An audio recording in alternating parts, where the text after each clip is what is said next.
Rritja e çmimeve të karburanteve në Shqipëri po i shtyn gjithnjë më shumë qytetarët e Kukësit të kalojnë kufirin drejt Prizrenit, ku nafta dhe benzina shiten ndjeshëm më lirë. Diferenca që sipas qytetarëve dhe tregtarëve arrin deri në 40-50 lekë për litër, ka bërë që shumë kuksian ta kthejnë furnizimin në Kosovë në një praktikë të përditshme. Shefik Hoxhaj, punonjës në një nga prej pikave të shitjes së karburanteve në Prizren, tregon se prania e qytetarëve nga Kuksi është bërë tashmë e zakonshme.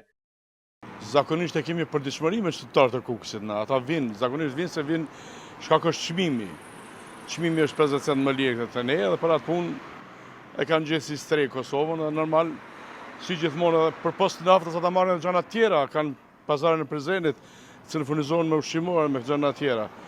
Me i fjalë, jemi bën si i vend, Kukës Prizren jemi bën njëjtë, ne edhe vinë, marrin naftë, marrin. Ai shton se shumica e blerësve nga Kuksi nuk furnizohen për tregti, po për nevoja personale dhe për punët e bujqësisë. Ja, zakonisht marrin për vete vetëm, për vete më shumë, nuk marrin kështu për tregti nuk e marrin. Shumica janë nevojtarë që janë fshatar, ju duhet për bujqësi e për gjëra të tjera. Normal janë njerëz të jashtëzakonshëm, shumë të sjellshëm, shumë bujar, edhe marrin zakonisht vetëm për veti. Sipas tij, edhe në Kosovë çmimet janë rritur ndjeshëm që nga fillimi i luftës në Iran. Prizren është rrit për 50 cent.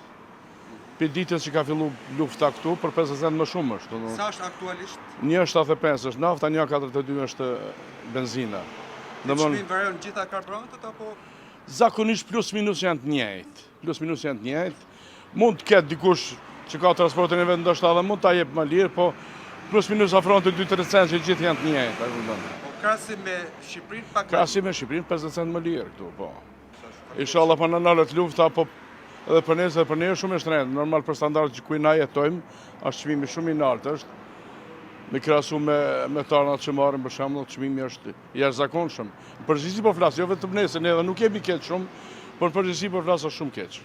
Megjithatë, furnizimi me karburante në Kosovë shoqërohet edhe me kontrollet e rrepta në dogan. Sipas rregullave në fuqi, mjeteve që u gjenden bidona të mbushur me karburant, sasia u konfiskohet pasi konsiderohet mall kontraband dhe me akcizë.